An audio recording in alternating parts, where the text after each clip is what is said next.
I narrow this down through the headings of individual groups. Firstly, I'll tell you about the income bracket of B, C2 and D. To represent this target audience and social group, I took into consideration the price and the artist in my magazine. I made sure that the price of the magazine was not high, as they would have less disposable income to spend on luxury items such as the magazine itself. Therefore, this was added as an initial way to attract the audience, as it is a less expensive, high-class magazine. The gender of females.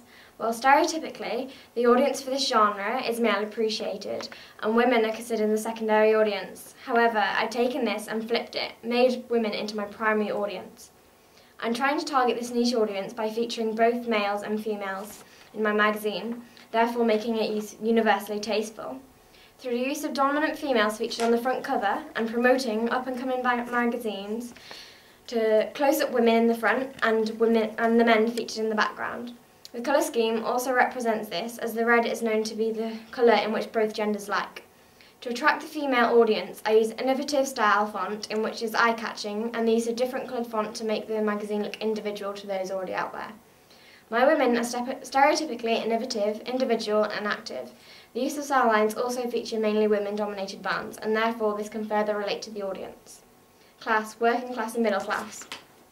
Alternative rock is seen as a genre which is popular with this class, as most artists were often brought up in the working class and therefore became an attraction to the genre. The name of the band would have usually come around as they bussed and played in venues around the area. This is also the class of which my genre is in, as the higher class would stereotypically listen to classical music to gain themselves social hierarchy, and seem to be acquired taste and therefore more independent, as the lower class would listen to the chart updates and follow the trends in which everyone else were listening to. Age, 15 and 25-year-olds. The use of innovative fonts and styles in my magazine represents this particular social group, as it is more quirky and individual. The use of this younger age group, I made links to social networking groups such as Facebook and Twitter, therefore enabling them to communicate with the magazine without having to pay, yet again involving the class and working.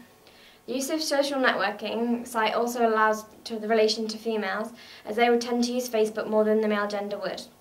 The use of my band members being fairly young also represents the appearance of the younger generation of my music. My models achieve this look of being young, individual, but hold a matter of class with no evocative stances.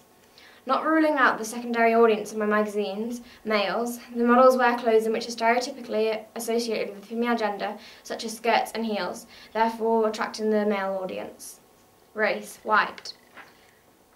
Through the models I targeted the social audience, as I used white models and therefore hinting at the white audience. This is not excluding any other race, however it is stereotypically categorised as white. White music is usually seen as the rock genre, as rap music is seen to be more appealing to the blacks, such as Snoop Dogg being an artist which they can relate to. Sexuality. I have not targeted sexuality in my magazine, as I see it as a social group which is open, as I would like my magazine to appeal to all the female gender, and therefore the main attraction of it being a strong female independent.